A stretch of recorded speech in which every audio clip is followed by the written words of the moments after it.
They thought the kiss would kill her. They thought Seraphina Moonwhisper was a broken Omega, too weak to survive her own defiance, too fragile to stand against the ancient bonds that bound her kind.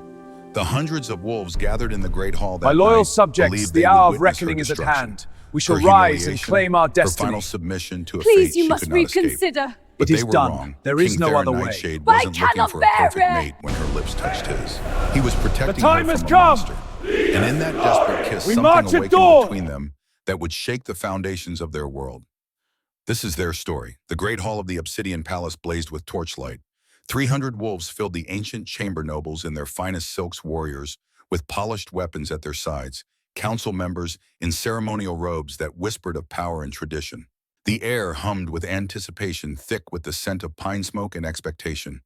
Tonight, the moon goddess herself would bless a sacred bond. Seraphina stood before the bonding altar, her hands trembling inside the long sleeves of her simple white gown.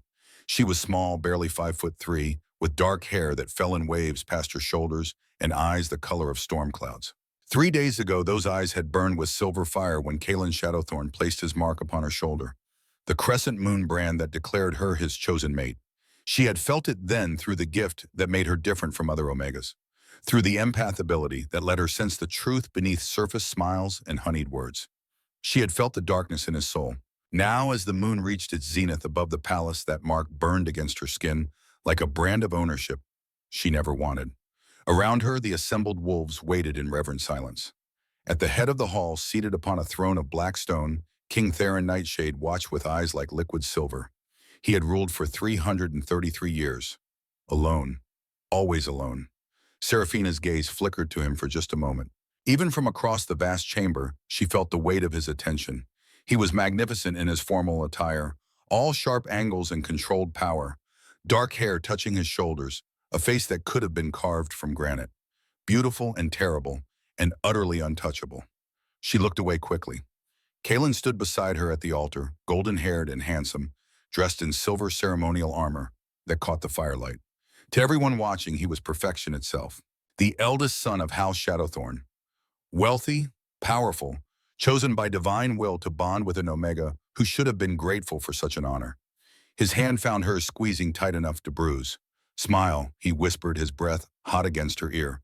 "Or I'll make you regret this even more than you already do." Seraphina's gift flared at the contact. Through his skin, she felt what he truly was. The rage simmering beneath his charm, the cruelty he kept hidden behind practiced smiles, the pleasure he took in causing pain, and something else, something darker. The memory of another woman's terror as she fell from a cliff, pushed by hands that should have protected her. The high priestess stepped forward, an ancient wolf with white hair and eyes that had witnessed countless bonding ceremonies. She raised her hands to the moon visible through the great skylight above. "Children of the goddess," her voice rang out, magically amplified to reach every corner of the hall. "We gather to witness a sacred union.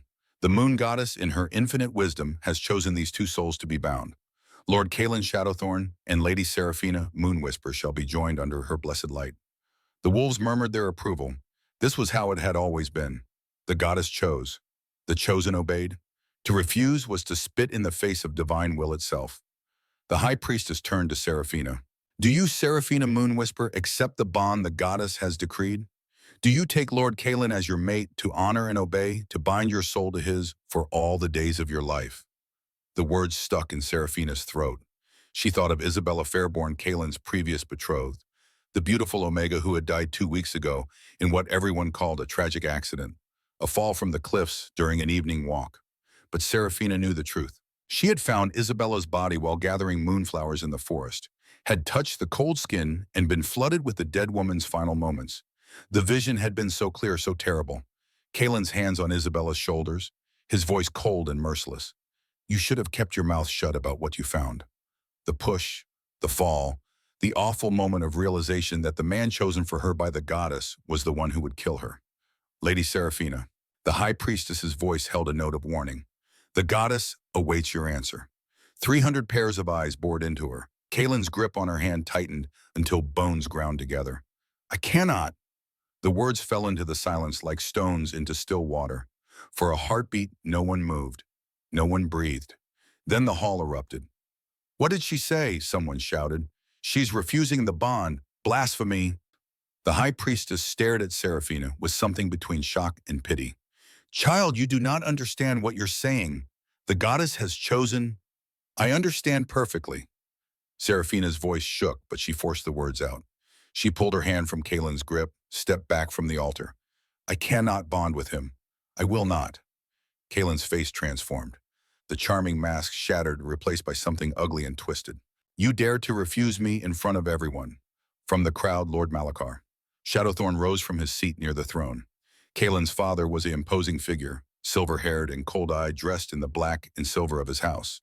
His voice carried the weight of decades of power. This Omega is clearly defective, he announced, each word precise and cutting. Broken. She cannot recognize the honor the goddess has bestowed upon her. She insults not only my son, but the moon goddess herself. The council members nodded, murmuring agreement. Counselor Obsidian Grimwald, a thin man with calculating eyes, stepped forward. By ancient law, an Omega who refuses her divine bond is unfit to live among the pack.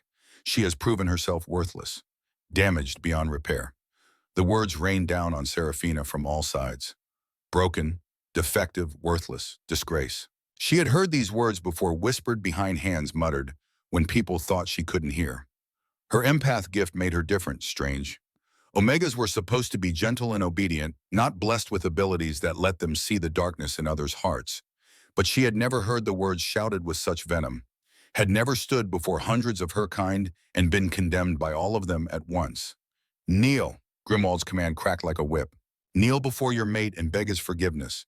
Accept the bond the goddess has decreed or face the consequences of your blasphemy. Seraphina's legs trembled. Every instinct screamed at her to drop to her knees, to lower her eyes, to submit as she had been taught since childhood. But when she looked at Kalen, she saw Isabella's terror reflected in his cold smile. I will not kneel, she whispered. Then louder, I will not bond with a murderer. The hall went deathly silent. Kalen laughed. The sound was sharp, disbelieving. A murderer? You've lost your mind along with your sense. Guards restrain her before she hurts herself. Two warriors moved forward, reaching for Seraphina's arms. She stumbled back, her heart hammering so violently she thought her ribs might crack. I know what you did to Isabella, she said, desperate now. I saw it. I felt her final moments. You pushed her from the cliffs because she discovered your crimes. The embezzlement. The treason. Enough! Malachar's roar shook the rafters. The girl is mad with fear, hallucinating. Remove her from this sacred ceremony. The guards grabbed Seraphina's arms, their grip bruising. She struggled, but they were so much stronger. You're all fools, she gasped out. He's killed before. He'll kill again. The goddess didn't choose him for me. A hand struck her face, hard enough that her vision went white at the edges. Kalen stood over her, his expression a mask of righteous fury. You will learn respect. My father is right. You're broken. Defective. A Omega who cannot accept her place is worse than worthless. She's a disease that must be cut out before it spreads. Grimwald raised his staff and the hall fell silent once more. By the authority vested in this council, I pronounce judgment. Seraphina Moonwhisper, you have committed the ultimate blasphemy. You have rejected the goddess's will.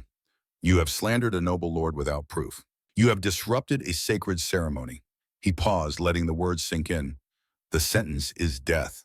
Gasps rippled through the crowd. Even among wolves, executing an Omega was rare. Omegas were precious to be protected, unless they were broken. Seraphina felt the world tilt beneath her feet. Death. They were going to kill her because she wouldn't bond with her own murderer. Wait. The single word cut through the chaos like a blade. King Theron Nightshade rose from his throne. Every eye turned to him. Every wolf in the hall felt the shift in the air, the pure alpha dominance that rolled off him in waves. He moved down the steps from his throne with fluid grace, each footfall echoing in the sudden silence. He was taller than she remembered. 6.5 feet of controlled power moving like violence wrapped in silk. His silver eyes swept the hall, and where his gaze landed, wolves lowered their heads in instinctive submission. He stopped 10 feet from where Seraphina knelt between the guards. Release her. The guards let go immediately, stepping back as if burned. Theron looked at Grimwald, at Malachar, at Kalen. When he spoke, his voice was soft, dangerous. Did I hear correctly? You sentenced an Omega to death without allowing her to invoke ancient law. Grimwald's confidence faltered. Your Majesty, the law is clear. Blasphemy against the goddess is superseded by the right of claiming. Theron's eyes found Seraphina's. Is it not? Seraphina's mind raced. The right of claiming, the ancient law her grandmother had told her about in stories. A law so old most wolves had forgotten it existed.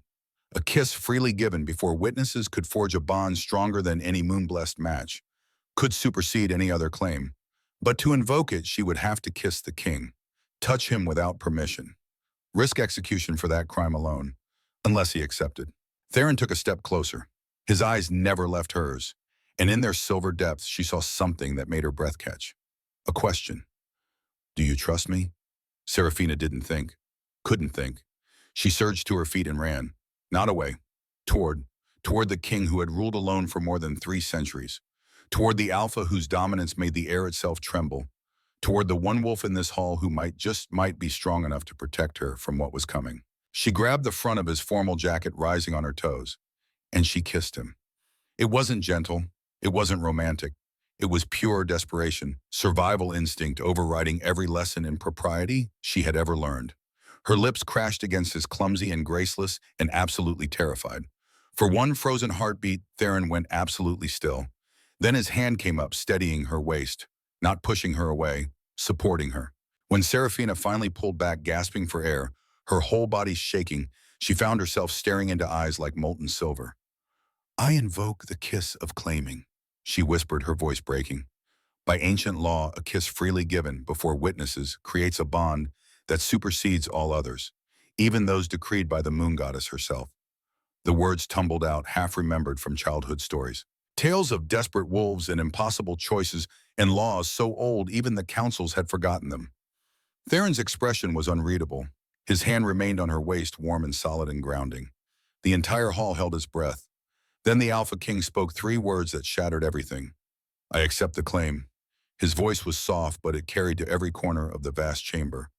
Chaos erupted like a dam breaking. Nobles surged to their feet, voices overlapping in outrage and disbelief. Council members shouted about tradition and blasphemy. Warriors reached for weapons they couldn't draw in the king's presence. And across the hall, standing near the altar, where moments ago he had expected to claim his mate, Kaelin Shadowthorn's handsome face contorted with pure rage. She is mine, his roar cut through the noise. The moon goddess chose me. The mark is on her shoulder. The ceremony was moments from completion. The kiss of claiming supersedes moon bonds. Theron's voice was quiet, but something in his tone made every wolf in the hall freeze. It is law, ancient law that even I cannot overturn. He hadn't moved, hadn't pushed Seraphina away. If anything, his hand had settled more firmly on her waist. Protective, possessive. It is law, he repeated. Malachar stepped forward, his face pale with barely controlled fury. Your Majesty, with all due respect, you cannot simply... I can. 2 words, final as a grave. And I have. Grimwald slammed his staff against the marble floor, the sharp crack echoing. This is madness. The girl bears Lord Kaelin's mark. The bond was sanctified by the goddess herself 3 days ago. For the king to interfere... I didn't interfere. Theron's tone left no room for argument. Lady Seraphina invoked ancient law. I accepted. That is not interference. That is honoring tradition far older than moon bonds. Tradition that hasn't been invoked in over 2 centuries. Malachar's control was slipping. Your Majesty, the girl clearly doesn't understand what she's done. The kiss of claiming creates obligations, expectations. She's frightened, confused. I understand perfectly. Seraphina's voice was steadier now. She lifted her chin, meeting the Lord's cold gaze across the hall. Every eye turned to her. Theron's hand tightened almost imperceptibly on her waist. A silent message. I've got you. Speak. I understand, she said again louder. I choose King Theron. I choose this claim. You don't get to choose, Kaelin snarled, starting forward. The moon goddess chose me. You bear my mark. You are mine by divine right. The moon goddess gave us free will. Theron's voice dropped to something dangerous. Or have you forgotten that in your eagerness to claim what you believe is yours, Lord Kaelin? The temperature in the hall seemed to drop 10 degrees. Kaelin stopped in his tracks, muscles tensed as if preparing to attack. But even his rage couldn't overcome centuries of instinct. Theron was the Alpha King. To attack him was to invite death. Grimwald raised his staff again, desperate to regain control. The council demands an investigation.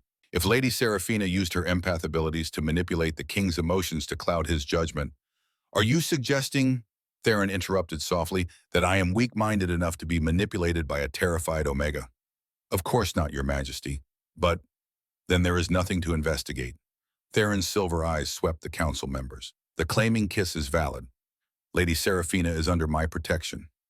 The previous bond claim is dissolved. He paused, letting the words sink in. This matter is settled. Settled. Malakar's laugh was harsh. Your Majesty, you cannot simply. I am the Alpha King. Steel ran beneath the quiet words. I have ruled these lands for 333 years. I survived the Great War, the Silver Plague, 4 separate attempts on my throne. I did not endure all of that by being weak or indecisive. His gaze fixed on Malakar with predatory focus. So when I say the matter is settled, Lord Shadowthorn, it is settled. Unless you wish to challenge my authority directly. The hall went silent. Challenging the king was treason, punishable by death. Malakar's jaw worked, fury and calculation warring across his features. Finally, he bowed stiffly. Of course not, Your Majesty. Good. Theron looked at Grimwald. This council is dismissed.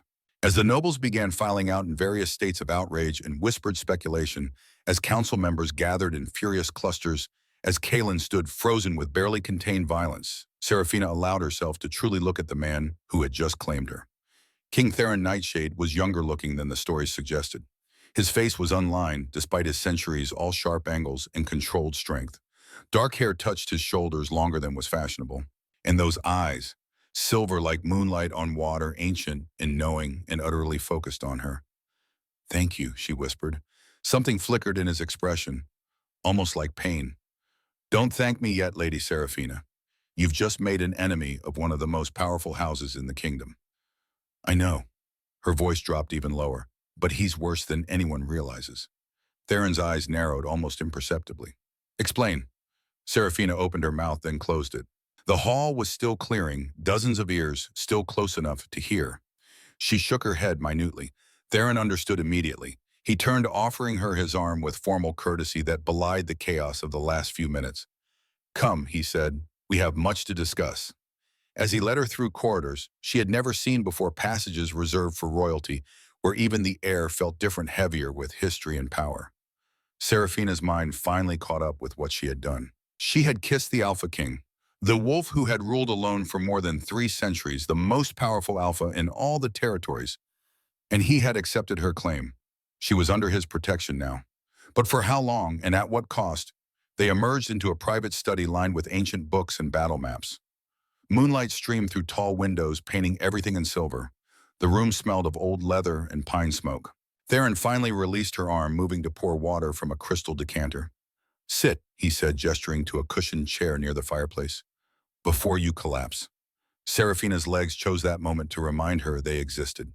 She sank into the chair, her hands shaking so badly she had to clasp them together in her lap. When Theron handed her the water, their fingers brushed. The contact sent a jolt through her empath gift like lightning striking stone. She gasped, nearly dropping the glass. In that brief moment of skin against skin, she felt him, really felt him. Centuries of loneliness pressed down like armor he could never remove.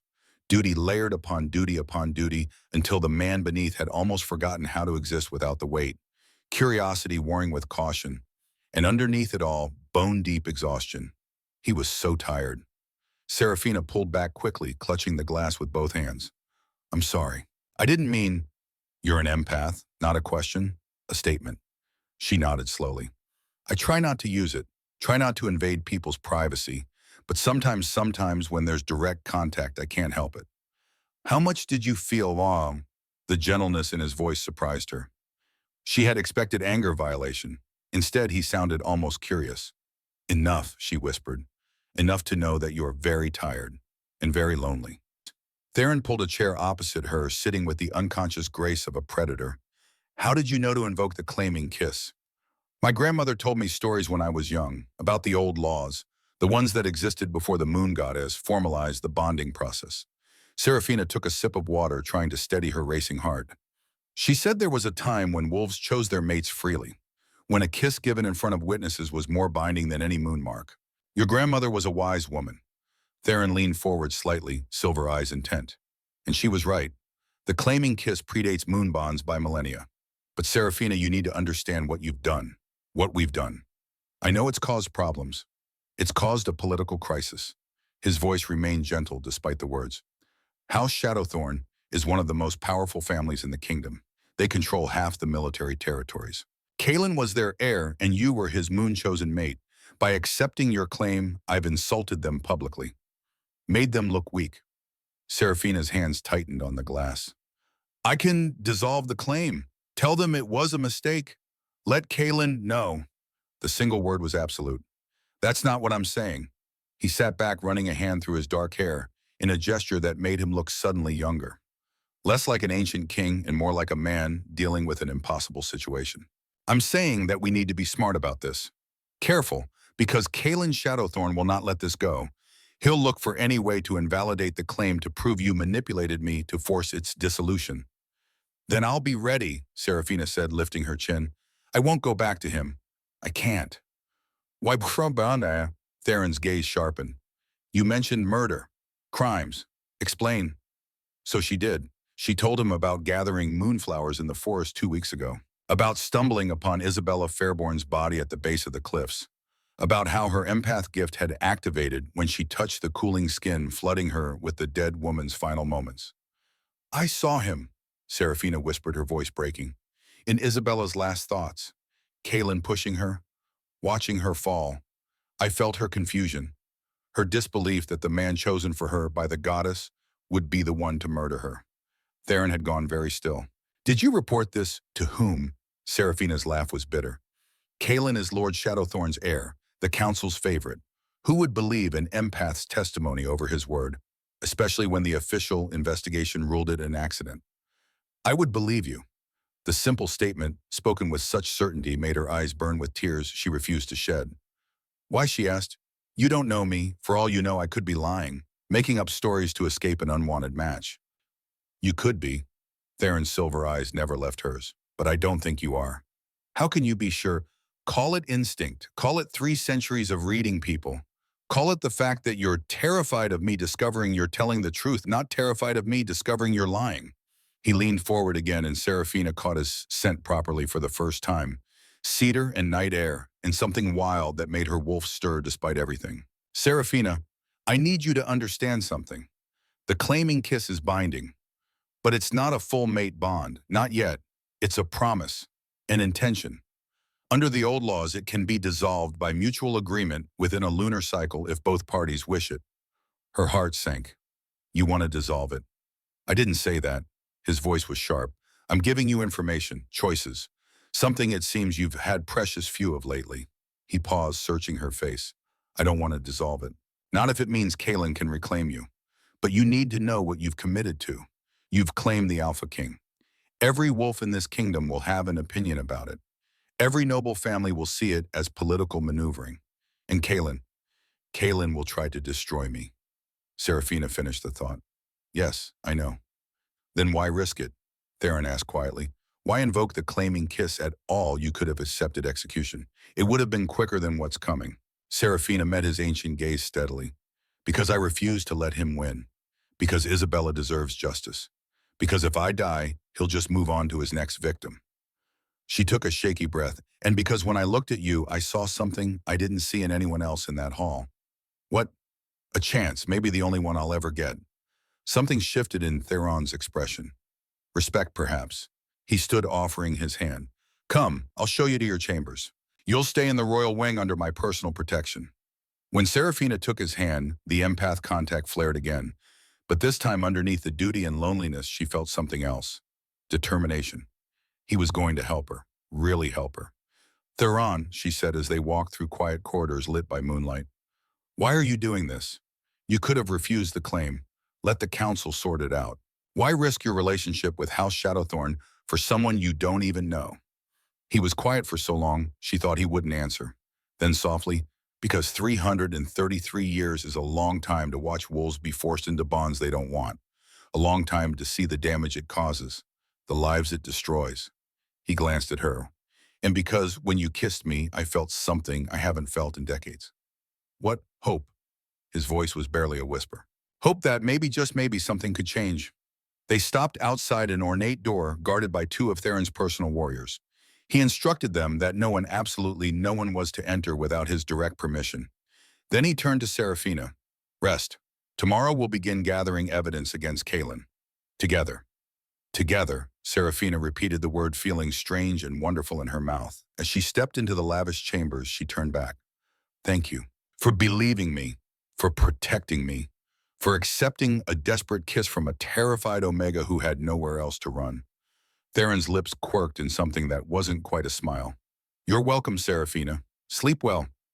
But as the door closed between them, Seraphina knew sleep would be impossible, because somewhere in the palace, Kaelin Shadowthorn was plotting his revenge, and she had just painted a target on both herself and the king, who had chosen to protect her. Tomorrow, the real battle would begin, but tonight, for the first time in weeks, Seraphina felt something other than terror.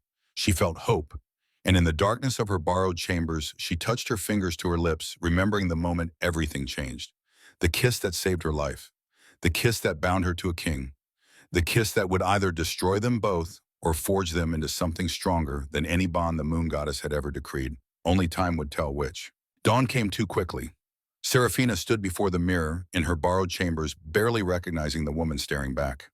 The palace attendants had brought formal gowns, sapphire silk that matched the royal colors. Her dark hair was arranged in an intricate braid. She looked like she belonged in this world of power and politics. She felt like an imposter about to be exposed. The moon mark on her shoulder burned, Kaelin's brand. Even with Theron's claims superseding it, the crescent moon remained a constant reminder of the bond she had rejected. She traced it with trembling fingers, feeling the raised skin. A soft knock preceded Theron's entrance. He had traded his ceremonial attire for formal council clothes, black and silver that made his eyes seem even more luminous in the morning light. Those ancient silver eyes swept over her with an assessing look that made her breath catch. You look like a queen, he said quietly. I'm not a queen, I'm barely even... You're under my protection. His voice was firm. By law, that makes you untouchable. But the council will try every trick they know to invalidate our claim. Kaelin will have spent the night gathering allies building his case. He moved closer and Seraphina caught that scent again. Cedar and night air and wilderness. What should I do? Stand beside me, say nothing unless directly addressed. And whatever happens, his hand reached out, tucking a loose strand of hair behind her ear with unexpected gentleness. Don't let them see you're afraid. The casual intimacy of the gesture surprised them both. Theron's hand lingered for just a moment before he pulled back, clearing his throat. Ready? No. She would never be ready. But she nodded anyway. The council chamber was already full when they arrived. 8 council members sat in a semicircle, their expressions ranging from stern disapproval to barely concealed hostility. Kaelin stood off to the side with his father, Lord Malachar. The older man's cold eyes promised retribution. And seated in the gallery were dozens of noble families, all eager to witness the spectacle. Theron led Seraphina to the center of the chamber, positioning her slightly behind him. Protective without being possessive. His presence at her back felt like a shield. This council convenes, Counselor Grimwald announced, his voice echoing off stone walls, to address the unprecedented events of last night's ceremony. There's nothing to address. Theron's tone was calm as still water. The kiss of claiming was witnessed by the entire court. The law is clear. The law, Counselor Thane interjected, a thin man with calculating eyes, was designed for different circumstances. Not for frightened girls making impulsive decisions to escape their divine destiny. My son was chosen by the moon goddess herself. Malachar's voice carried gravitas, practiced and perfect. Lord Kaelin bore her mark. The bond was sanctified. For the king to interfere, I didn't interfere. Theron's tone sharpened like a blade being drawn. Lady Seraphina invoked ancient law. I accepted. That is not interference. That is honoring tradition far older than moon bonds. Tradition that hasn't been invoked in over 2 centuries. Grimwald slammed his staff against marble. The sharp crack made several nobles flinch. Your Majesty, with respect, the girl clearly doesn't understand what she's done. The kiss of claiming creates obligations. Expectations. She's young, sheltered. I understand perfectly. Seraphina's voice cut through the chamber. Every eye turned to her. Theron's hand moved almost imperceptibly, his knuckles brushing against hers in silent support. She drew strength from that tiny contact. Then explain, child, Malachar said, with false gentleness. Why would you insult Lord Kaelin, a worthy maid of noble blood, by throwing yourself at the king? The trap was obvious. Any answer would sound either foolish or calculated. Because I choose autonomy over destiny, Seraphina said carefully. And King Theron represents a choice made freely, not a fate imposed upon me. Pretty words? Kalen spoke for the first time, his voice smooth as silk over steel. But we all know the truth, don't we? You're using the king as a shield because you're afraid. Afraid of a real bond. Afraid of the intimacy and surrender that a true mate requires. I'm not afraid of intimacy. Seraphina met his gaze directly, remembering Isabella's terror in those final moments. I'm afraid of cruelty disguised as destiny. The chamber went silent. Kalen's expression darkened. You dare accuse me? I accuse no one, Seraphina said quickly, but her voice remained steady. I simply state that I felt no connection to you, Lord Kalen. No warmth, no safety. And when I looked into my future as your mate, all I saw was... She stopped choosing words carefully. Darkness. Your gift, Thane said, suddenly leaning forward. You're an empath. You sensed Lord Kalen's emotions and found them lacking. Another trap. If she said yes, she'd be admitting she judged Kalen based on feelings rather than logic. If she said no, her entire justification crumbled. I sensed enough to know I would not survive that bond, she said quietly. Not as myself. Dramatic nonsense. Malachar scoffed, waving a dismissive hand. Your Majesty, surely you see this for what it is. A sheltered girl having cold feet using ancient lore to escape responsibility. What I see, Theron said, his voice dropping to something dangerous that made the temperature seem to fall, is a woman exercising her right to choose. Something this council seems to have forgotten is her right. Rights must be balanced against duty, Thane argued. Must they? Theron stepped forward. The counselors instinctively leaned back. Tell me, Counselor Thane, how many Omegas have petitioned this council for bond dissolutions in the past decade? Thane shifted uncomfortably. That's not relevant. 47? Theron continued as if the counselor hadn't spoken. 47 petitions. Do you know how many were granted? Silence. None, Theron said softly. Not one, Mom, because this council believes duty supersedes happiness. Tradition supersedes choice. Divine will supersedes free will. His silver eyes swept across them all, ancient and merciless. I'm beginning to think this council has forgotten what leadership actually means. Your Majesty, Grimwald said stiffly, we do not question your judgment, but the girl's actions last night were impulsive, emotional, and legally binding. Theron's tone left no room for argument. The kiss of claiming stands. Kalen moved forward, his careful composure finally cracking. This is absurd, she bears my mark. The moon goddess chose me for her. You cannot simply... He reached for Seraphina, his hand shooting out to grab her arm. To show the mark. To prove his claim. Theron moved faster. One moment Kalen was reaching. The next Theron's hand had caught his wrist midair, his grip like iron. The king's eyes flashed with something primal, something that made even the council members shift in their seats. Touch her, Theron said quietly, and you'll lose that hand. The threat hung in the air. Not melodramatic. Stated with such calm certainty that no one doubted he meant it. Kalen yanked his hand back, his face flushed with rage and humiliation. Malachar placed a restraining hand on his son's shoulder. When he spoke, his voice was ice. This matter is not settled. We invoke the right of investigation. If the girl's claim is found to be based on false pretenses or manipulation, investigate all you want, Theron interrupted.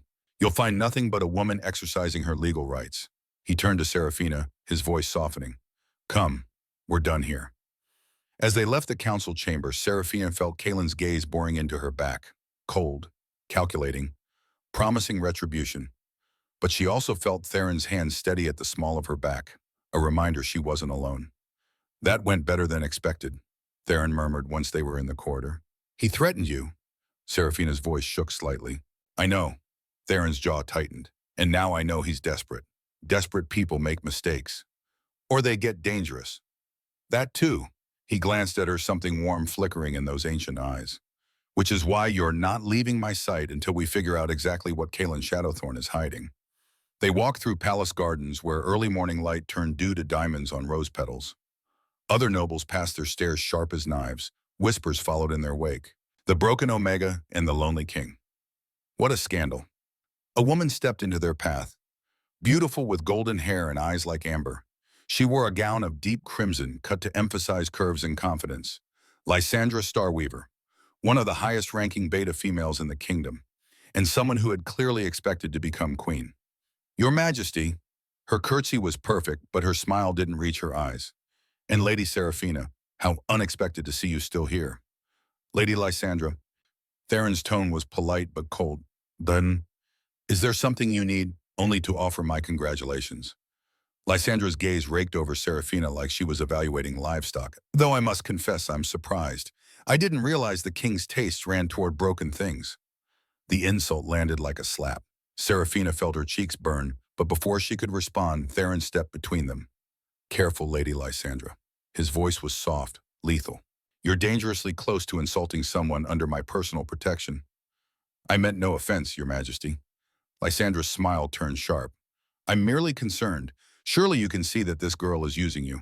An empath desperate enough to manipulate your emotions to make you think you want her, when really what? Theron's eyes flashed silver fire. When really I'm too old and experienced to know my own mind. When really I'm so desperate for companionship that I'd let myself be manipulated by a terrified Omega. Lysandra's confidence faltered. Of course not. I only meant, you meant to question my judgment while insulting Lady Seraphina. Theron's voice could have frozen fire. Let me be abundantly clear. She is under my protection. Any insult to her is an insult to me, and I do not tolerate insults to my authority. He leaned closer, voice dropping. Am I understood? Lysandra went pale. She curtsied again, deeper this time. Perfectly, Your Majesty. When she walked away, her spine was rigid with fury. You didn't have to do that, Seraphina whispered. Yes, I did. Theron resumed walking, but she caught the tension in his shoulders.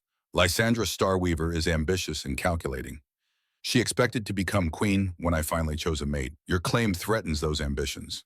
Will she cause trouble? Undoubtedly. He guided her toward a private section of the gardens away from prying eyes. But right now we have bigger problems. They sat on a stone bench beneath an ancient oak. Birds sang in branches overhead. For a moment it felt almost peaceful. Then Theron spoke. Tell me everything you remember about finding Isabella. Every detail. So Seraphina did. She described the Moonflower clearing. The way Isabella's body had looked broken at the base of the cliffs. The vision that flooded her when she touched cold skin. But there was something else, she said, slowly remembering. In Isabella's final thoughts. She was thinking about letters, evidence she'd found. She threatened to expose Kaelin unless he released her from the bond. Evidence of what? I don't know. The vision wasn't clear on details. But Isabella thought it was damning enough that Kaelin would rather commit murder than let it come to light. Theron was quiet for a long moment, his expression thoughtful. When he finally spoke, his voice was careful. Seraphina, I need to tell you something, and you need to understand how serious this is. Her heart stuttered. What? 2 weeks ago, Captain Aldrich brought me a report, an inquiry into Isabella's death. The official ruling was accidental, but Aldrich found inconsistencies. Bruising that didn't match a simple fall. Defensive wounds. You knew, Seraphina breathed. You knew something was wrong before I invoked the claiming kiss. I suspected. Theron met her eyes. But I had no proof. Empath visions aren't admissible in formal charges.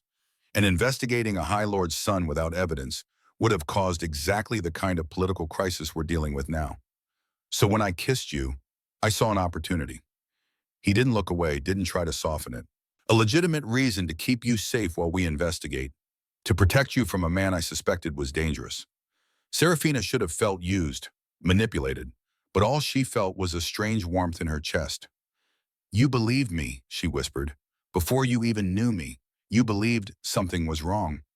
And I still do. Theron's hand found hers on the bench. The touch sent warmth through her entire body. Which is why we need to find that evidence. The letters Isabella mentioned. Financial records. Anything that proves Kaelin is more than just a murderer. You think he's done this before? I think men who kill that easily have practice. Theron's thumb traced circles on the back of her hand, probably unconscious. And I think Isabella wasn't his first victim. They spent the next 3 days searching. Captain Aldrich, a grizzled warrior with kind eyes and absolute loyalty to Theron, joined their investigation. He brought records from the archives. Deaths over the past 2 decades. Omegas connected to House Shadowthorn who had died under suspicious circumstances. The study where they worked became a war room. Maps covered one wall, documents spread across tables, and with each piece of evidence, they uncovered the pattern became clearer, more terrible. 4, Aldrich said on the third evening, his voice heavy. 4 Omegas connected to Kalen, all dead before bonding could be completed. Serafina stared at the names written in Aldrich's careful hand. Violet Moonspire, died in a house fire, 20 years ago. Celeste Thornhart, drowned while swimming, 15 years ago. Arya Windwhisper, fell from her horse during a hunt, 8 years ago. Isabella Fairborn, fell from the cliffs, 2 weeks ago. All ruled accidents, Theron said quietly, standing before the wall of evidence. All investigated by Counselor Grimwald. That was the damning part. Every investigation. Every ruling of accidental death, all conducted by the same corrupt counselor. He's been covering for Kalen for decades, Serafina whispered. The question is why, Aldrich said. What does Grimwald gain from protecting a serial killer? Power. Theron's voice was hard. Malachar is one of the wealthiest lords in the kingdom. If Grimwald is in his pocket, a sharp knock interrupted them. One of Theron's guards entered, his expression grim. Your Majesty. Counselor Grimwald has fled the palace, and he's taken evidence with him. The bottom dropped out of Serafina's stomach. What evidence? Theron's voice was deadly calm. The financial records Captain Aldrich requested from the royal treasury. Documents showing transactions between House Shadowthorn and enemy territories. All gone. Aldrich cursed. That proves the treason. The selling of military secrets Isabella discovered. And now we can't prove anything, Serafina said, her voice breaking. Without those records, we're back to empath visions and suspicions. Theron's hands curled into fists. Nothing admissible in formal charges. The guards shifted uncomfortably. There's more, Your Majesty. Lord Malachar has made a formal declaration to the council. He invokes the right of blood price. What does that mean? Serafina asked, though she already knew it couldn't be good. Theron's jaw tightened. It means House Shadowthorn demands compensation for the insult I've caused by accepting your claim. Traditionally, compensation takes one of 3 forms. Gold territory, or the return of the claimed Omega to her original match, Aldrich finished quietly. Serafina felt the walls closing in. They can force you to give me back to Kalen, not force. Theron turned to her, and in his ancient eyes she saw fury and something that looked like fear. But if I refuse all 3 options, it's grounds for declaring me an unfit king.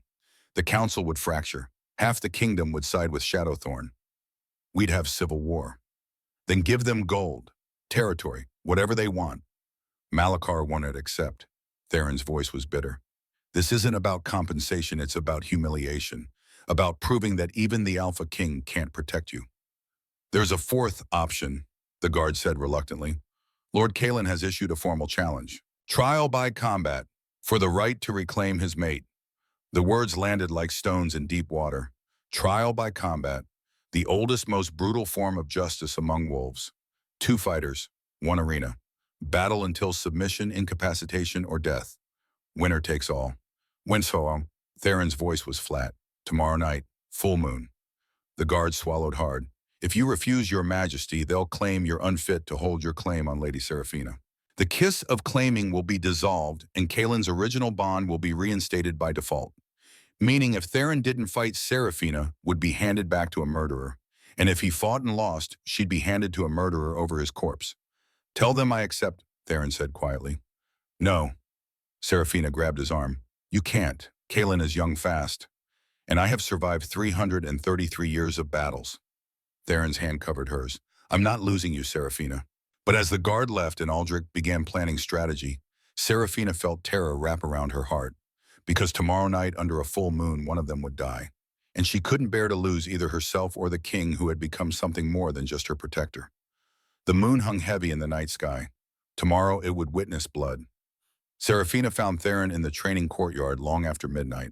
He moved through combat forms with deadly precision, each strike controlled and lethal. Sweat gleamed on his skin despite the cool air.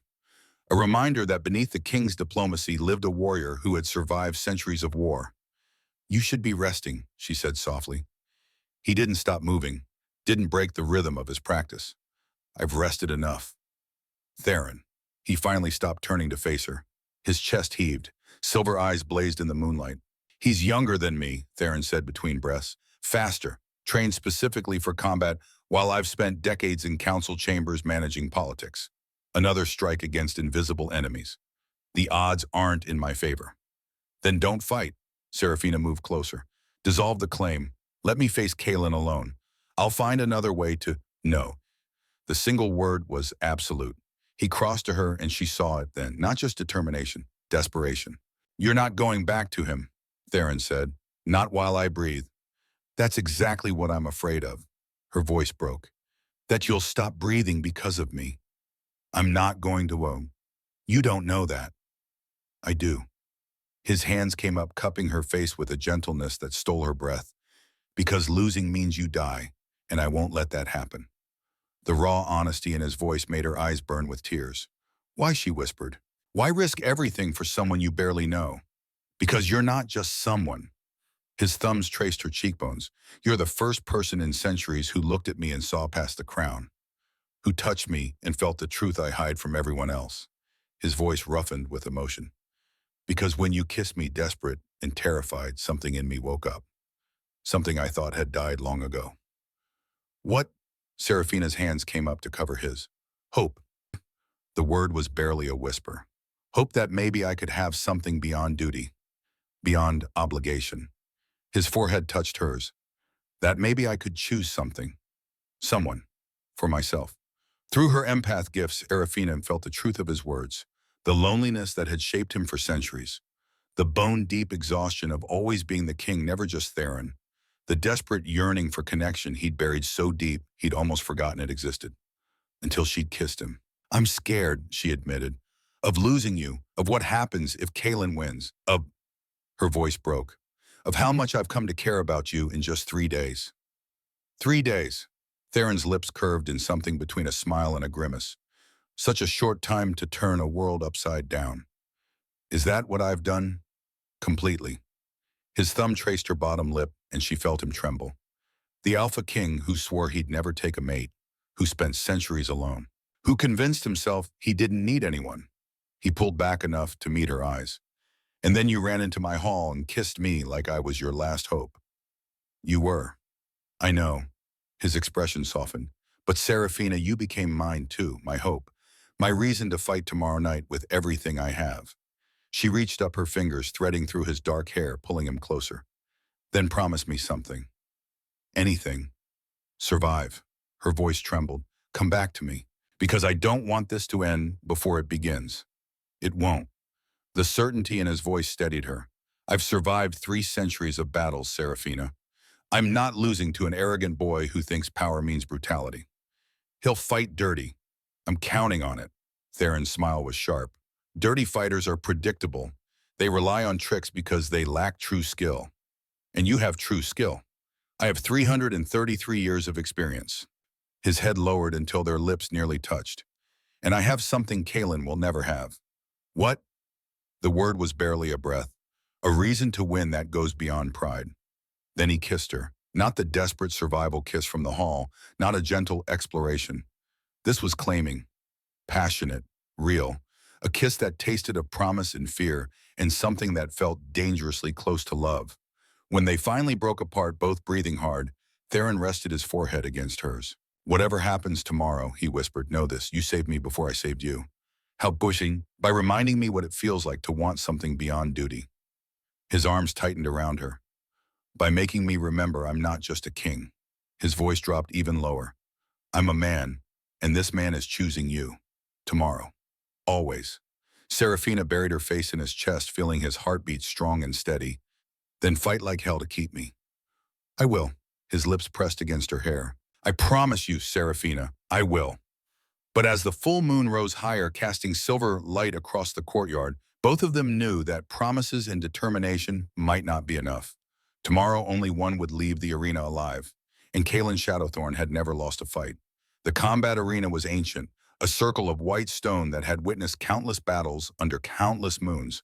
Serafina stood in the royal box flanked by guards Theron had personally assigned. Below the arena floor gleamed silver in the moonlight. Hundreds of wolves filled the surrounding seats. Nobles, warriors, common folk, all gathered to watch their king fight for a woman he'd known mere days. The air hummed with anticipation and bloodlust. Captain Aldrich stood beside her, his expression grim. This is madness. Trial by combat hasn't been invoked in over a century. Kalen knew exactly what he was doing, Serafina said quietly. If Theron refused, he'd look weak. If Theron loses, she couldn't finish the sentence. Horns blared, silencing the crowd. Counselor Thane stepped into the arena's center, his voice magically amplified. By ancient law and council decree, we gather to witness trial by combat. Lord Kaelin Shadowthorn challenges King Theron Nightshade for the right to claim Lady Seraphina Moonwhisper. Kaelin entered from the east gate. The crowd roared. He was magnificent in his combat leathers, golden hair gleaming, moving with the confidence of someone who'd never lost. His eyes found Seraphina in the royal box, and his smile was pure predator. "You're already mine," that smile said. "And when I win, you'll pay for every humiliation." Then Theron entered from the west gate. The roar became deafening. He wore simple black, no armor, no ceremonial decoration, just lethal simplicity. But the way he moved, fluid, controlled, absolutely certain, made even Kaelin's swagger look like posturing. Their eyes met across the arena. Theron's gaze flickered up to Seraphina for just a moment. In that glance, she felt everything he couldn't say. "Trust me, I've got this. Wait for me." "The rules," Thane announced. "Combat continues until submission, incapacitation, or death. Shifting is permitted. Weapons are not. The winner claims both victory and the lady." He paused dramatically. "May the moon goddess guide the worthy." He retreated to the edge of the arena. For 3 heartbeats, neither fighter moved. Then Kaelin attacked. He was fast, blindingly fast. His fist shot toward Theron's face with precision born from years of brutal training. But Theron wasn't there. He'd moved a fraction of a second before impact, his counterstrike catching Kaelin's ribs with devastating accuracy. Kaelin stumbled back, surprised. "Lucky," he snarled. "Calculated," Theron corrected calmly. They circled each other, and Seraphina realized what Theron was doing.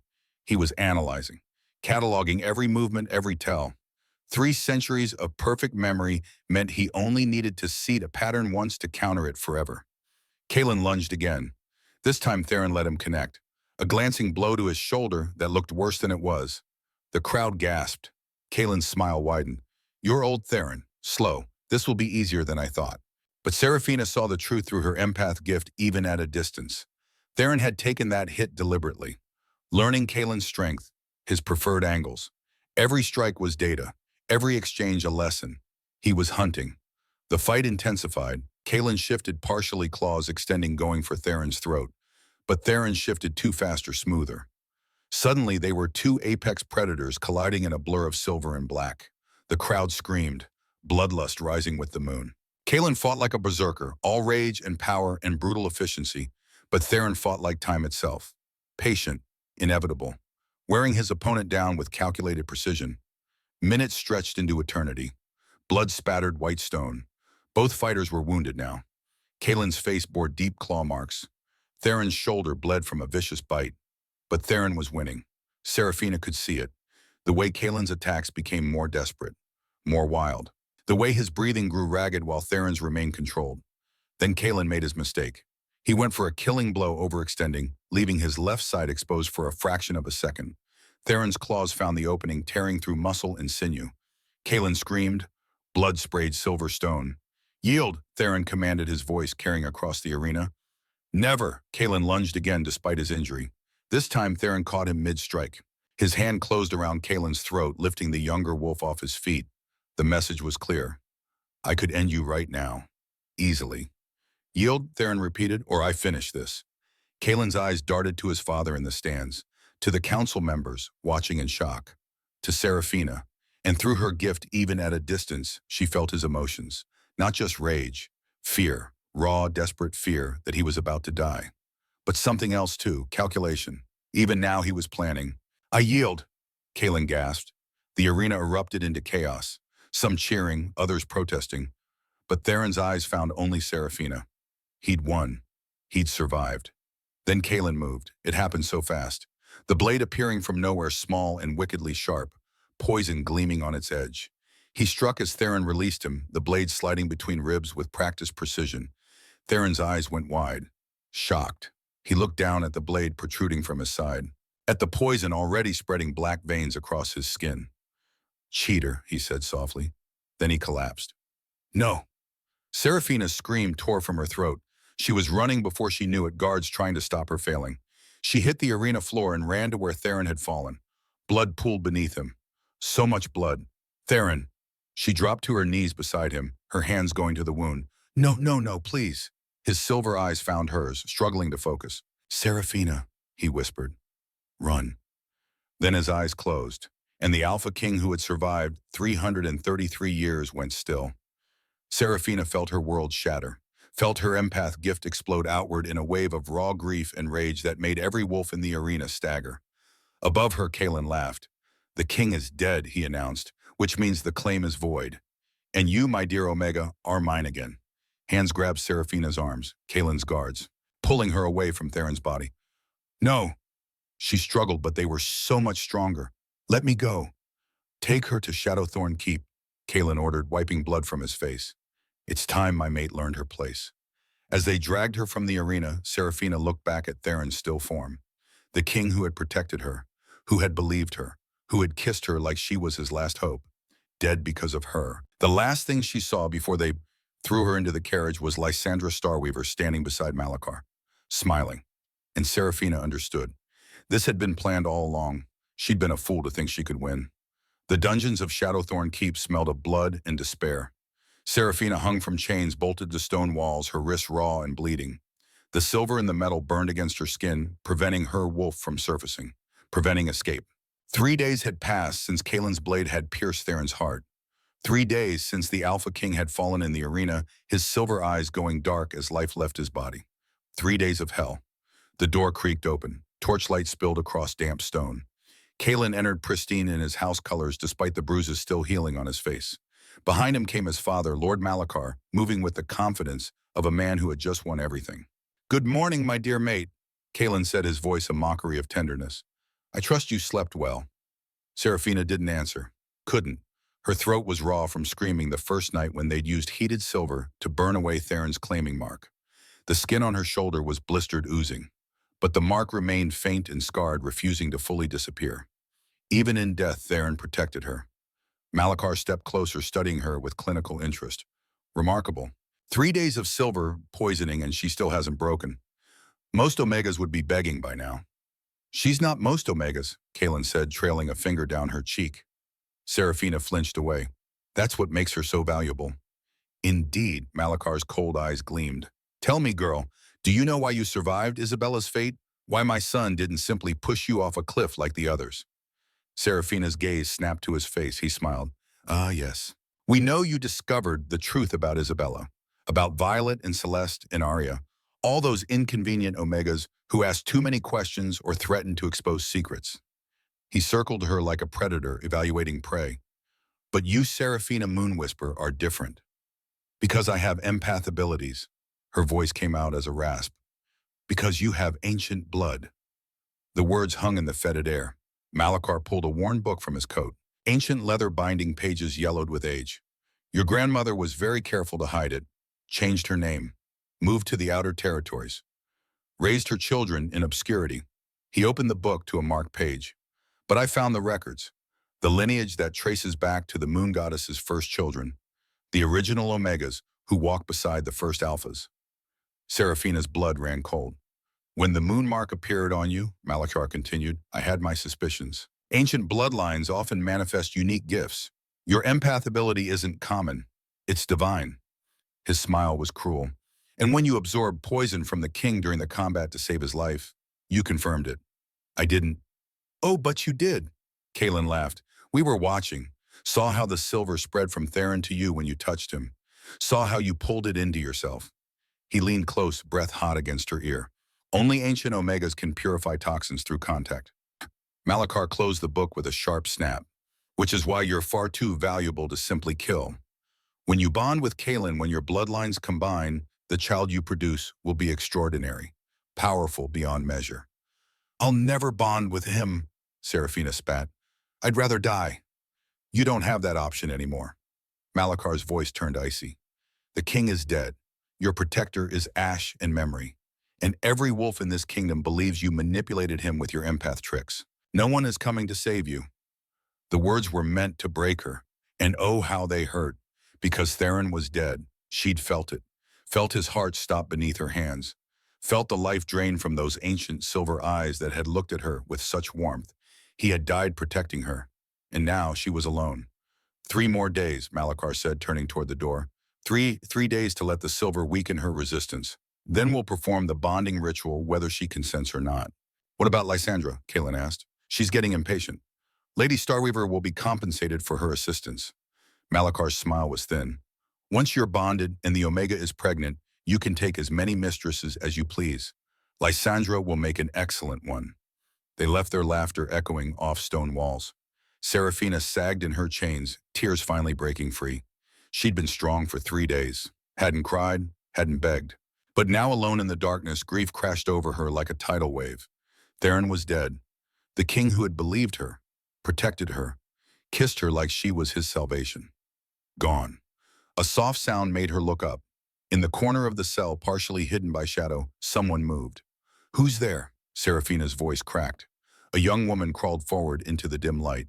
She was thin, haunted-looking, with dark hair matted with filth, but her eyes were sharp, aware. "My name is Mira," she whispered. "I was Lady Isabella's maid." "You're alive," Seraphina breathed. "They said you'd run away." "They lied."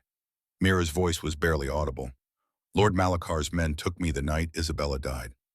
I saw everything, heard everything. They couldn't let me testify." She crawled closer and Seraphina saw the scars.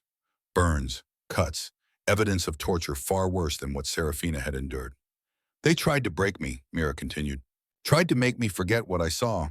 But I remembered. Always remembered." Her eyes gleamed with unshed tears. "Lady Isabella was kind to me. She didn't deserve what happened." "None of them did," Seraphina said. "How many others are down here?"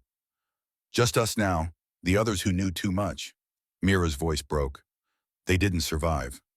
Silence settled between them, heavy with grief and rage. "They're going to force me to bond with Kaelin in 3 days," Seraphina said finally. "I can't let that happen. I can't. Then we escape. How I'm chained with Silver. You're too weak. We're in the heart of Shadowthorn Keep with hundreds of guards." "You're not alone." The voice came from the cell door. Both women's heads snapped toward the sound. A figure stood in the doorway backlit by torchlight. Tall, powerful, moving with predatory grace. Seraphina's heart stopped. Theron. The name was a prayer, a question, an impossible hope. He stepped into the cell and moonlight from the high window caught his face. Silver eyes blazed in the darkness. "Hello, Seraphina," he said softly. "Did you really think I'd leave you?" She couldn't breathe, couldn't think. "You died. I felt you die. You felt what we wanted you to feel." He moved toward her, and she saw that he wasn't alone. Captain Aldrich emerged from the shadows along with 20 warriors in black. The poison blade was real, but Captain Aldrich had prepared an antidote. The death, his lips curved in something that wasn't quite a smile, was performance. "You let me think," rage and relief warred in her chest. "You let me believe you were dead." "I'm sorry." And he did look sorry, genuinely grieved. "But we needed Malakar to reveal himself. Needed him confident enough to bring you here to his stronghold where all the evidence of his crimes would be kept." He reached up and silver light glowed from his hands. The chains holding Seraphina melted away like ice in summer. She collapsed forward. Theron caught her, gathering her against his chest with a tenderness that made her throat close. "I'm sorry," he whispered into her hair. "I'm so sorry. But I had to protect you. And the only way to do that was to make them think they'd won." Through her empath gift, Seraphina felt his anguish. He'd known what those 3 days would do to her, had hated every moment of it. But he'd endured because it was the only way. "You're real," she whispered, her hands fisting in his shirt. "You're really here." "I'm here, and I'm getting you out." He pulled back his eyes, scanning the burns on her shoulder, the wounds on her wrists. Fury blazed across his features. "What did they do to you?" "Tried to burn away your mark." Her voice was stronger now. "It didn't work." Something fierce and possessive flashed in his eyes. "It never will." He turned to Aldrich. "Get Mira to the healers. Seraphina comes with me." "Where?" Seraphina asked as he lifted her into his arms. "To end this." His voice was granite. "Once and for all." The halls of Shadowthorn Keep erupted into chaos. Theron's warriors moved like shadows, taking down guards with brutal efficiency. Alarms began to sound, but by then it was too late. They'd already penetrated deep into the fortress. Theron carried Seraphina through corridors slick with blood, his face a mask of controlled violence. She'd never seen him like this. Not the careful king from council chambers. Not even the calculating fighter from the arena. This was the Alpha who had survived 3 centuries of war. This was the beast beneath the crown. They burst into Malakar's private study just as the Lord was gathering documents, preparing to flee. He looked up and his face went white. Impossible, he breathed. You're dead. I saw. You saw what I wanted you to see. Theron set Seraphina carefully on a chair, then advanced on Malakar with predatory intent. Did you really think a simple poison could kill me? I've survived worse attempts than your son's pathetic blade. Kalen stumbled into the room from a side door, half-dressed, Lysandra behind him. They froze when they saw Theron alive and murderous. Guards, Kalen shouted. Guards! Already dealt with, Aldrich said, entering behind them with 3 warriors. Your men are either dead or surrendered. Lysandra's eyes darted toward the window. She moved fast, shifting mid-leap into her wolf form, crashing through glass in a desperate escape attempt. Let her go, Theron said when Aldrich moved to pursue. She's not the real threat. His silver eyes fixed on Malakar and Kalen. You are. Malakar drew himself up, attempting dignity. You have no authority here. This is my domain. My house. You're trespassing. I'm the Alpha King. Theron's voice was soft, lethal. My authority extends everywhere. He gestured to the desk covered in papers. And I believe we'll find all the evidence we need right here. Financial records, letters to enemy territories, documentation of 4 murders. You can't prove anything, Kalen snarled. Can't we? Aldrich moved to the desk, gathering documents with practiced efficiency. Ledgers showing embezzlement. Correspondence negotiating the sale of military intelligence. And what's this? He held up a leather-bound journal. A diary detailing each Omega's death, cause, method. Even the bribes paid to Counselor Grimwald to cover them up. Malakar lunged for the journal, but Theron caught him by the throat, slamming him against the wall with enough force to crack stone. You tortured her, Theron said, his voice barely human. Burned her, chained her with silver. Made her think I was dead while you planned to force a bond. His hand tightened. Give me one reason why I shouldn't kill you right now. Because you're a king, wow, Malakar choked out. Kings don't murder in cold blood. You need trials, evidence, due process. You're right. Theron released him, letting him crumple to the floor. Which is why you'll stand trial before the full council, where every crime will be exposed, every victim's name will be spoken. And justice, his eyes were merciless, will be served. Kalen pulled a knife, wild-eyed and desperate. He lunged not at Theron, but at Seraphina. If I can't have her, no one... He didn't finish the sentence. Theron moved like lightning, intercepting the blade. With one brutal motion, he snapped Kalen's wrist. The knife clattered to the floor. Kalen screamed. Touch her, Theron said quietly, and I'll forget I'm a king. But something was happening to Seraphina. She felt it building inside her. A pressure, a power that had been dormant her entire life, sealed away by childhood trauma and fear. The silver chains had weakened her, yes, but they'd also burned away the last of the seal that had kept her true nature hidden. Ancient blood, original Omega, the power of the moon goddess's first children. When Theron turned back to her, concern in his eyes, she was standing. The burns on her shoulder glowing with silver light. Her eyes had changed, silver, pure silver, like moonlight given form. Seraphina. Theron's voice held wonder and wariness. The seal shattered. Power erupted from her in a wave that shook the entire keep. Malakar and Kalen were thrown back against the walls. Even Theron staggered. And then Seraphina shifted, but not into an ordinary wolf. Her form expanded, silver light blazing so bright it was almost blinding. When the light faded, a massive wolf stood where she had been. Fur like moonlight, eyes like liquid silver, larger than any alpha, larger even than Theron's beast form. A silver wolf, the first seen in over 1,000 years. Malakar stared in horror. Impossible. The silver bloodline was extinct.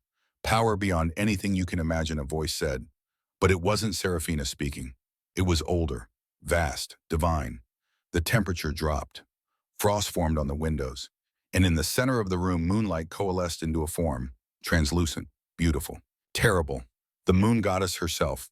Everyone dropped to their knees, even Theron bowed his head in the presence of divinity. Daughter, the goddess said, and her voice was silver bells and thunder. You have awakened. The silver wolf that was Seraphina lowered her head in acknowledgement. For too long my laws have been twisted. The goddess continued, her gaze sweeping over Malakar and Kalen with cold judgment. Used to control rather than guide, to cage rather than protect. She looked at Theron. Rise, Alpha King. You have honored the old ways, given choice where others would force fate. Theron rose silver eyes meeting divine silver with respect, but no fear. And you, the goddess turned to Seraphina. My ancient daughter's blood runs true in you. You were never broken, never defective. You were sleeping, waiting for the one who would see your truth. She gestured to Theron. He saw, he chose. Not because I commanded it, but because his heart recognized yours. Her smile was gentle. That is how bonds should be. Always. She turned to Malachar, and her expression went cold. You have perverted my gifts, used divine law to justify murder. Slavery, torture. Her voice echoed with power. You are unworthy of my blessing. Silver light blazed from her hand.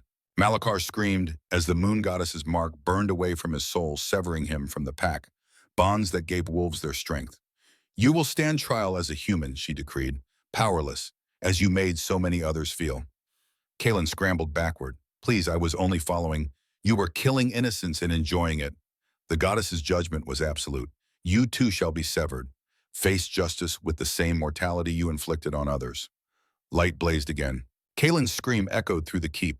Then the goddess faded, her last words hanging in the air. Choose freely, my children. Always choose freely. Silence fell like snow. Seraphina shifted back to human form, but the silver remained in her eyes. Power still hummed beneath her skin. She stood naked in the ruins of the study, moonlight painting her skin silver. Theron immediately removed his coat, draping it around her shoulders. The gesture was protective, possessive, reverent. You're a silver wolf, he said softly. Ancient bloodline. I've only read about them in histories. I didn't know. Seraphina's voice shook. I never knew what I was. You're extraordinary. His hands cupped her face with infinite gentleness. And you're mine, if you'll have me. Through her empath gift amplified now by her awakened power, she felt everything he couldn't say. The love that had grown over the stolen moments and desperate kisses. The fear of losing her. The wonder of finding someone who understood the weight he carried. I'm yours, she whispered. I was yours from the moment you accepted my kiss. He kissed her then deep, claiming while Aldrich's men restrained Malachar and Kaelin, while the evidence of their crimes lay scattered across the desk, while the moon shone silver through broken windows. When they finally broke apart, Theron rested his forehead against hers. Let's go home, he said, and finish this properly. The emergency council convened within hours. Every counselor, every high lord, every witness who could be gathered on short notice. The great hall was packed with wolves eager to see justice served. Seraphina stood beside Theron on the dais, no longer hiding behind him, but standing as his equal. The silver in her eyes had faded to a subtle shimmer, but everyone could feel the power radiating from her. Ancient Omega, Silver Wolf, Divine Daughter. Malachar and Kaelin were dragged before the assembly in chains. Without their wolf strength, they looked diminished. Pathetic. Captain Aldrich presented the evidence. Every document, every ledger. Mira's testimony spoken clearly despite her fear.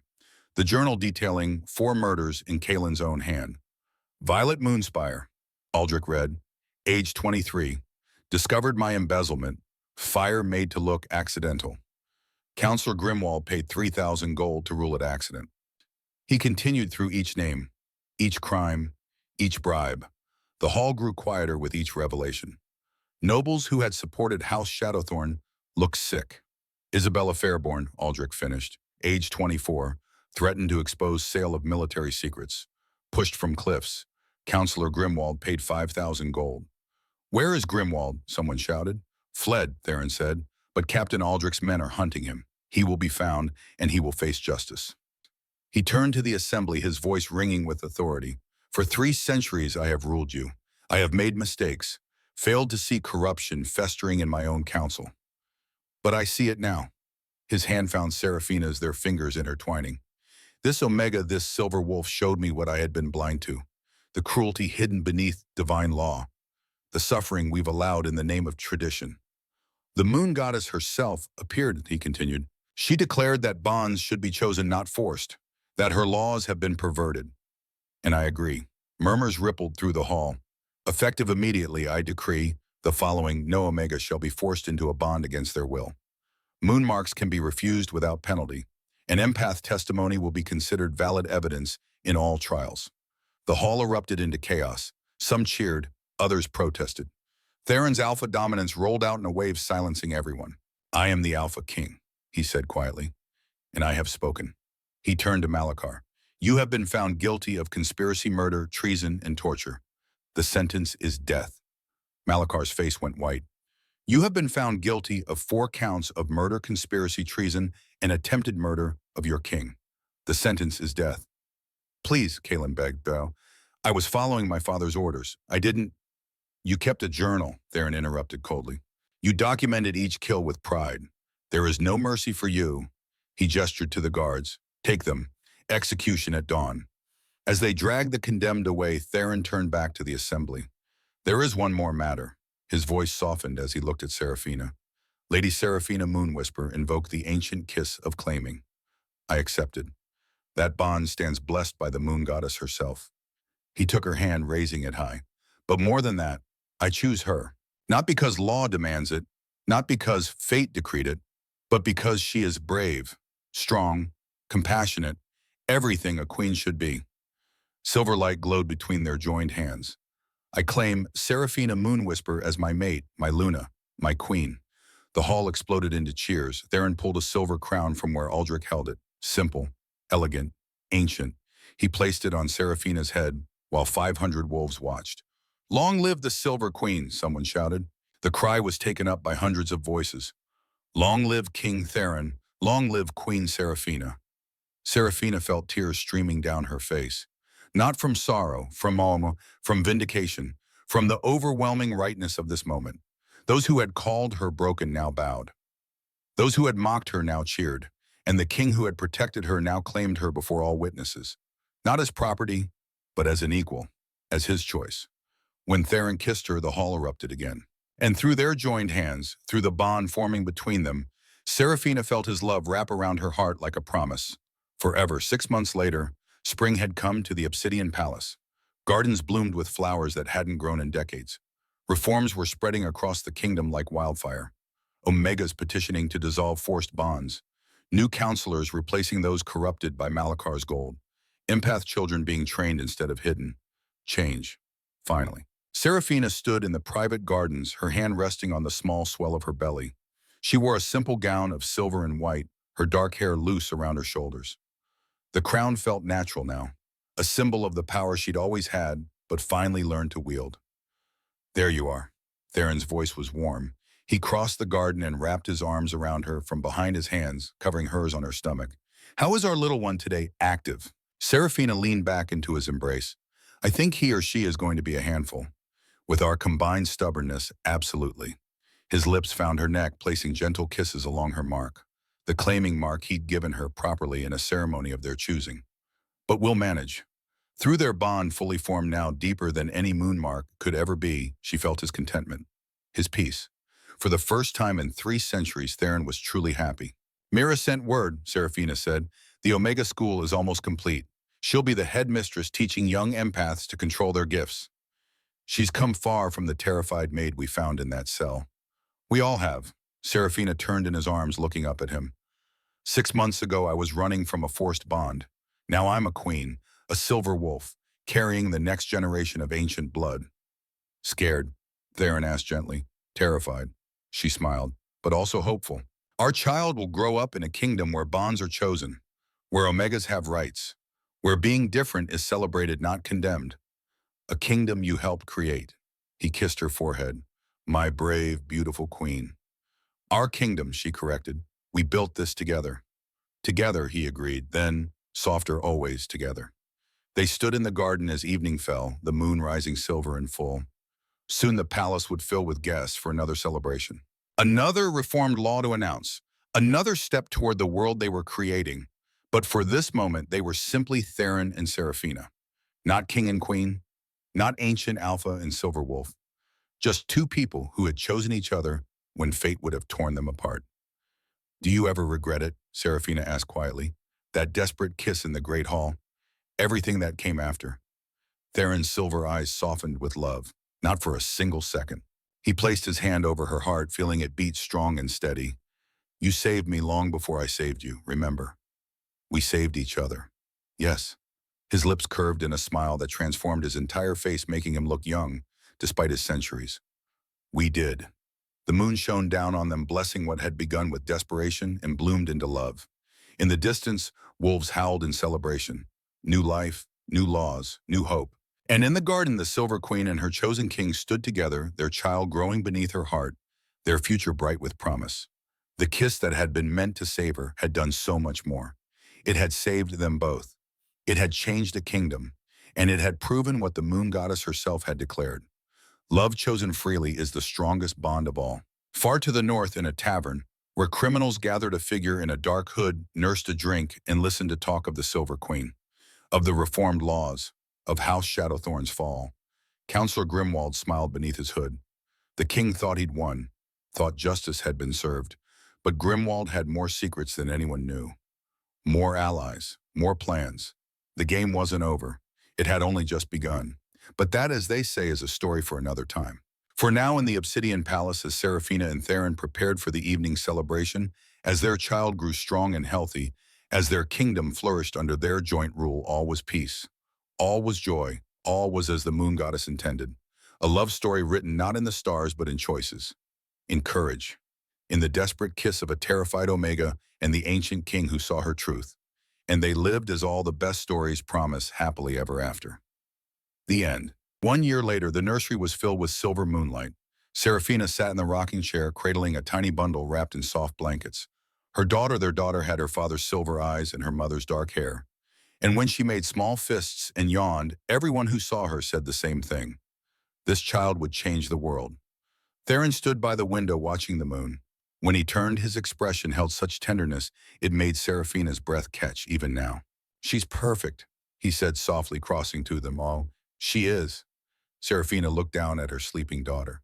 "Luna, that's what we'll call her. Luna Nightshade." Theron tested the name. "Our little moon." He sat beside them, his arm around Seraphina's shoulders. Through their bond, she felt his overwhelming love.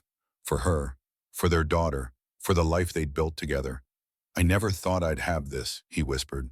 "A mate, a child, a family. You deserve it." Seraphina leaned against him. "You deserve all of it." Luna stirred in her arms, eyes opening to reveal silver light. Just for a moment, both parents felt it. The power already awakening in their child. Ancient blood and alpha strength combined. Their daughter would be extraordinary. But more importantly, she would be free.